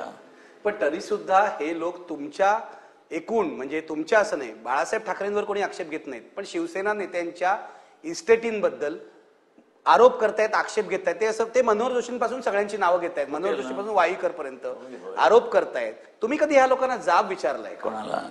तुमच्या नेत्यांना. जाब म्हणजे शेवटी हुशारीनं काही केलं जातं. आता नाऱ्याचा मी काही उल्लेख करत नाही. छगन भुजबळ श्रीमंत झाले बाळासाहेब, नारायण राणे श्रीमंत झाले, मनोहर जोशी श्रीमंत झाले, कसे झाले ते त्यांना विचारायचं ना. पण तुम्ही कधी विचारलं नाहीत का त्यांना? मला काय असं आहे, शेवटी ह्या गोष्टी ज्या असतात ना, स्वतःच आपण आपले कपडे काढण्यात काय अर्थ आहे असं मग म्हणावं लागेल. समजलं? ते का झाले आणि त्यांची इंगित काय तर तुम्ही त्यांना विचारा. ते प्रामाणिकपणे कबूल करतात की शिवसेनेमुळेच आमचा उत्कर्ष झाला. आता काय बोलू शकता तुम्ही? याचा अर्थ असा आहे बाळासाहेब की त्यांनी तुमचं नाव वापरलं आणि संपत्ती गोळा केली, हा आरोप खरा आहे असं होऊ शकतो. काय म्हणणं आहे? तुमचं नाव वापरून त्यांनी हे सगळे उद्योग केलेले आहेत आणि श्रीमंती मिळवलेली आहे, तुमचा काही आक्षेप नाही यावर? आक्षेप कसा काय घेणार? माझ्याकडे पुरावा नाहीये. झाले मला माहिती आहे, श्रीमंत झाले तुम्हाला माहिती आहे. श्रीमंत म्हणजे दिसतातच आहे ना, तुम्ही पाहता ना. मग हे पाहिल्यानंतर हे कसं झालं, काय झालं, पैसे कुठून आले, काय काय तुम्हाला सांगणार प्रामाणिकपणे माणूस सांगेल, तुम्हाला बोलेल. हा प्रश्न मग माझ्या लोकांना विचारण्यानंतर तुम्ही ह्यानं पण विचारा. कालच उद्धवनी सांगितलंय भुजबळाची चौकशी, केवढी मोठी इमारत बांधली आहे तिकडे इलारतीच्या बाजूला. अगदी नारायण राणेंचेही खूप बंगले हो झाले. आहेत, शिबिरं केवढी तिथे पण बाळासाहेब राणे आणि भुजबळ यांनी शिवसेनेमध्ये असताना हे सगळे प्रकार सुरू केले, हे तुमच्या कानावर तरी होतं का? दिसून येतं ना. पण आता आपल्यामध्ये नाही तर मी काय करणार, पकडू शकत नाही. राणेंनी तुम्हाला आज उत्तर दिलंय. तुम्ही म्हणालात, तुम्ही काल दाखवलं राणेंच्या बायकोच्या नावावर किती किती इस्टेट आहे. राणे असं म्हणतात, मी माझ्या बायकोच्या नावावर इस्टेट ठेवली आहे, दुसऱ्यांच्या बायकांच्या नाही. तुमचं काय उत्तर आहे?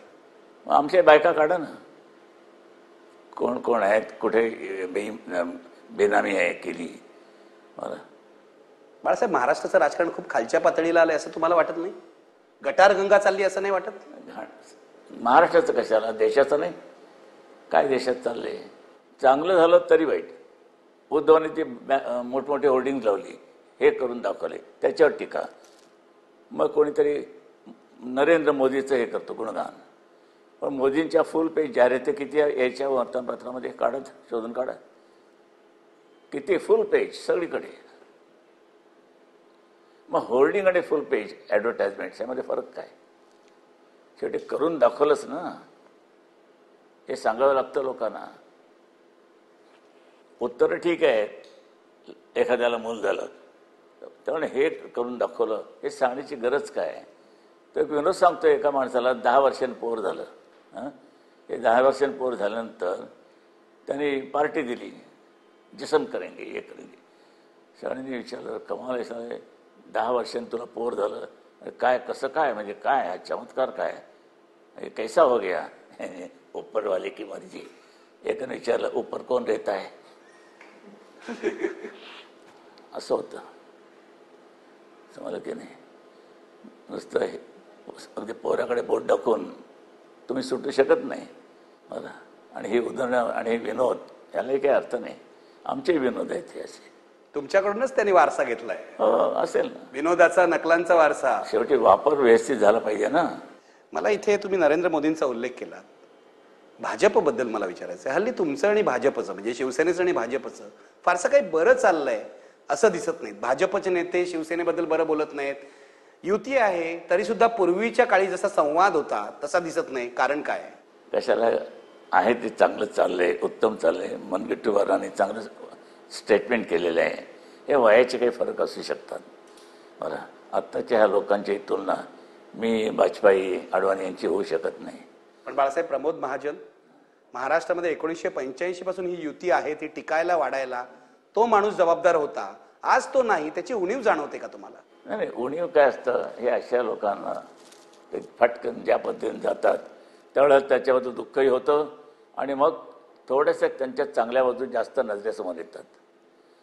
आपण कसे आहोत, जिवंतपणे आपण दगड धोंडे शेणमारा करायचा, जशा ज्योतिबा फुले यांच्या पत्नीवर झालं, सावित्रीबाईंवर. बायकांना शिकवायचं म्हणते जायची, तिच्या अंगावरती शेणविण टाकायचे, करगट टाकायचे. आता मेल्यानंतर श्रद्धांजली वाहतो आपण. बरं, हे व्यर्थ न हो बलिदान, की अमोक तमोक. आता आपल्याला सावित्रीबाई, मग ते कुठे त्यांचे स्मारक उभी करायची, पुतळे उभे करायचे, हे धंदे करणारी आपण. तुमचं म्हणणं काय, महाजनांचं महत्व आपल्याला जिवंतपणे कळलं नाही त्यांच्या? नाही, ते त्यांच्या पद्धतीने राजकारण करत होते, पण उपयुक्त माणूस होता. आजच्यापेक्षा तो उपयोगी पडणारा माणूस होता. तुमची त्यांची खूपच मैत्री होती. येणं जाणं होतं. बरं, पण भाजपचे लोक एका बाजूला शिवसेनेबरोबर युती करतायत आणि दुसऱ्या बाजूला पडद्यामागे मनसेशी संवाद करतायत. याबद्दल काय म्हणाल? काय म्हणायचं नाही, कधीतरी पडदा फाटतो. बरं, फाटेल तेव्हा फाटेल. मला हे असलं राजकारण नाही आवडत. ते मग गाण्याची आठवण येते मला, प्यार किया तो डरना क्या. हे सारे डरून प्यार करतात. बाळासाहेब, ही जी निवडणूक आहे महापालिकेची, ही शिवसेनेसाठी अग्निपरीक्षा आहे असं तुम्हाला वाटतं का? काय नाही, तुम्ही जिंकणार आहात? काय जुगार खेळताना, हा जुगार आहे, पैसे टाकायचे आपण, ठीक आहे ना. हा सगळ्या जनतेवरती अवलंबून आहे, लोकांवरती. आज बघा, खडकवासला अजित पवारने सणकून मार खाल्ला, त्या वांदळीची बायको हे करून सुद्धा त्यांना कुठे सहानुभूती मिळाली नाही, तिथे मार खाल्ला. मग एकदम तिकडे कशी उचल मिळाली हो? आत्ता नगरपालिकेच्या निवडणुका झाल्या तिथे 25 जागापैकी 24 जागा अजित पवार निवडून येतो आणि 1 जागा अपक्ष, ती त्याचीच. मोबाईल वाटली, धोत्रं वाटली, लुगडी वाटली, हे वाटलं. अशा पद्धतीनं तुम्ही बाटणार असाल आणि हातावरती डाग घेऊन बसणार असाल तर भ्रष्टाचाराच्या गप्पा मारता कशाने? कशाला भ्रष्टाचार विरुद्ध त्या आंदोलनात भाग घेतात? पण बाळासाहेब, हे सर्वपक्षीय लोक करतायत, फक्त अजित पवार किंवा राष्ट्रवादी काँग्रेस नाही करतात ना. अशा प्रकारे मतदारांना प्रलोभन दाखवण्याचं काम आज सर्व पक्षाचे उमेदवार करतायत. मग मग काय करायचं? कशाला करता ढोंगे? समजलं की नाही? एक तर सहन करा, नाही तर बाजूला व्हा आणि मग आपल्या पद्धतीनं ते कसं करता येईल, आटोक्यात आणता येईल, त्यात तो प्रयत्न करा. बरं, हा एक असेल प्रयत्न. मला सांगा, या निवडणुकीनंतर शिवसेनेचा प्रभाव राहणार नाही, शिवसेना प्रमुखांचा प्रभाव राहणार नाही असं मुख्यमंत्री म्हणाले. तुमचं उत्तर काय? नवीन आहे माणूस, बरं, कुठेतरी अडीत टाकावं लागेल, म्हणजे पिकलं तर पिकला. 80 सेना निर्माण झाल्या देशामध्ये, 80. कुठे गेले माहिती आहे? फक्त टिकली ती शिवसेना, शिवरायाची, हे विसरू नका आपण. 80. आता परत सेनाच नाव घेत आहेत. एकदा तर गंमत झाली, मला मोरारजी देसाईने बोलवलं. त्याचा आहे ना तो बंगला समुद्रकाठी मधल्यांचे, हां, चंदी रोडला, हां, कांतीचा, कांती देसाईचा. हां, कांती देसाईचा. खाली जमिनीवर बसलो होतो मी, मराठी बोलायचा. हां, तुम्ही ते शिवसेना काढली तर ते सेना काय आहे? म्हटलं सेना आहे म्हटलं. ते पण ते आर्मीचा काय तुमचा? ते सेना नाव काढून टाका. म्हटलं कसं काढता येईल? शिवसेनेला जर तुम्ही विरोध करत असाल तर सॅल्वेशन आर्मी, या सॅल्वेशनशी आर्मीशी काय संबंध आहे? त्या माणूस गप्प बसला. नाही पण ते बघा काय करता आलं. त्यामध्ये करून बघीन काय ते त्याच्या समोर कोण विचारते त्याला? मी तो म्हणाला म्हणजे काढून टाकायचं. सॅल्वेशन आर्मीचा संबंध काय सॅल्वेशनशी? हा प्रश्न मी त्याला विचारला. मग शिवसेना. तुम्ही सांगत होतात की शिवसेना, मुख्यमंत्र्यांनी जी टीका केली आहे, शिवसेना संपुष्टात येईल, शिवसेना संपेल. तुमचं असं म्हणणं आहे शिवसेनेला कोणताही धोका, कितीही लोक सोडून गेले तरी नाहीये? अरे एवढा आम जनता, तुम्ही आता ठाण्याची पाहिली, उद्या या, उद्या इथे जवळच आहे. हे काय मूर्ख आहेत का हो लोक? ह्या लोकांना तू संपू शकतोस? एवढ्या लोकांना तुम्ही गल्ली कुचितनं सभा घेत आहात आणि या प्रचंड लोकांना तुम्ही, मला नाही ते आव्हान, तुम्ही ह्यांना आव्हान देता. त्या लोकांना मला काय तुम्ही आव्हान देताय? आणि हे तुम्ही संपुष्टात आणू शकाल? बाळासाहेब, ही तुमची किमया आहे असं लोक म्हणतात. याचं श्रेय फक्त बाळासाहेब ठाकरेंना जातं असं लोक म्हणतात. माझी आई जगन्माई कोणत्याही खंड म्हणतात, यांची कृपा आहे म्हणून मी आहे.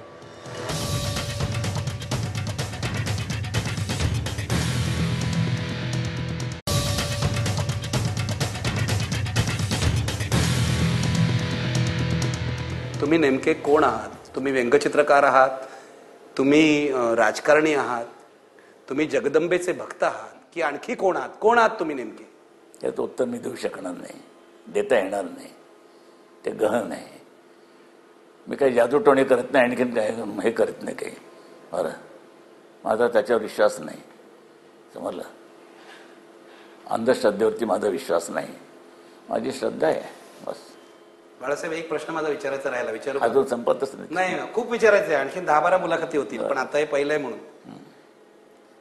आकडा फार कमी आहे. 25 करू आपण. हनीकेन बियर भारतात मिळत नव्हती, तेव्हा हनीकेन बियर कोण पितं? तर बाळासाहेब ठाकरे, असं आम्ही ऐकलेलं होतं. पितच होतं ना. हनीकेन ही तुमची आवडती बियर आहे? नाही, आता नाही. माझा कारभार उघडा आहे, लपून छपून मी काही करत नाही. मी आता वाईन पितो. तुम्ही गेल्यानंतर पण बरोबर आहे, पण तेव्हा तुम्हाला हनीकेन बियर आवडत होतं. हो, आणि जाहीरपणे पब्लिक मीटिंग मध्ये मी बियर पितो असं सांगणारा एकम नेता भारतामध्ये कोण असेल तर बाळासाहेब ठाकरे होते. मग तुम्हाला लपवावं असं वाटलं नाही का? लपवावं असं वाटलं नाही? काय काय गोष्टी लपवणार तुम्ही? हनीकेन लपवाल, आणखीन काही दुसरं लपवाल? लपायच्या काही गोष्टी असतात तेवढे लपवा, बाकी कशाला दाखवता? तुमचा कारभार सगळा मोकळा आहे. मोकळा. बरं, हायनिकेन घेत होतो, मी माझ्या पैशाने पितो, तुम्ही कशाला बोंबलता? हा माझा आमचा तो शशी कपूर, तर मला हायनिकेनचे क्रेट्स आणून द्यायचा इथेच, त्यात तिथे बसायचं मी. चांगला दोस्त नव्हता. 2-3 वेळा स्वतः आला विचार, साधा जब्बा लंगा घालून. आता आजारी येताना इकडे जाऊन भेटायला पाहिजे आपण. बरं, असं आहे आमची दोस्ती, फार विचित्र आहे. एक एक एक बरं.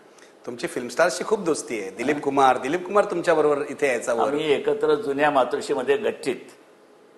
बरं, त्या महिलांना ते हरभरे मिळतात ना बारशाच्या वेळेला, हो, घोगऱ्या ते मात तळायची, त्याच्यात ती खोबरं आणखीन कोथिंबीर टाकून. मी त्यावेळेला बियर पित होतो, बॉटल बियर, ती घेऊन मी गच्चीत बसायचं. दिलीप कुमारचा फोन यायचा, बोला साहब क्या कर रहे हैं? म्हटलं मैं बियर पी रहा हूँ. अहो क्या? म्हटलं आहे काय.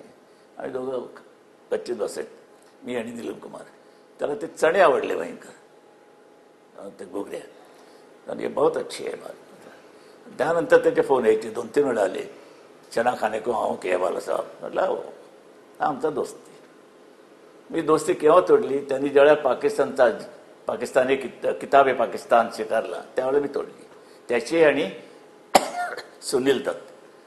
बरं, तो बरोबर गेला होता. म्हटलं मला नाही आवडले, तुला हिंदुस्थानने मोठा केला, पाकिस्तानने नाही.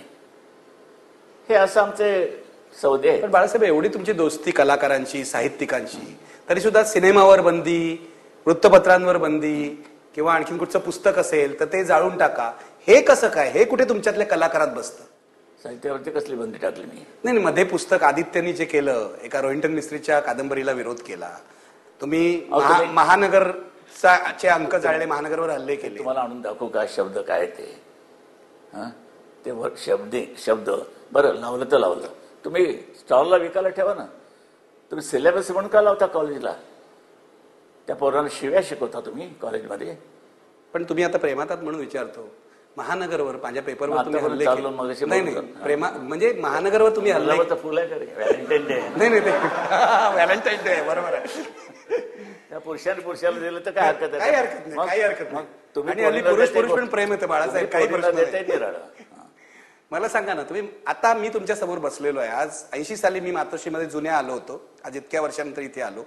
मध्ये आलो उद्धवच्या आणि खूप मुलाखती गेल्या, पण इतक्या वर्षानंतर मी तुम्हाला भेटतोय. माझ्याविषयी तुमच्या मनात राग आहे का? महानगरवर एवढे हल्ले झाले, एवढे संघर्ष झाले, माझ्याविषयी तुमच्या मनात राग आहे का? एक हलकट माणूस इतका सभ्य कसा झाला? बाळासाहेब, मी पहिल्यापासून एवढा सभ्य आहे. मला काय माहिती, मला अनुभव जो आला तर बोलून दाखवतोय. आजचा अनुभव तर चांगला आहे ना? आजचा पुरता चांगला आहे. Thank you very much. चला, असेच राहा. बरं, प्रेम वाढीच लावा.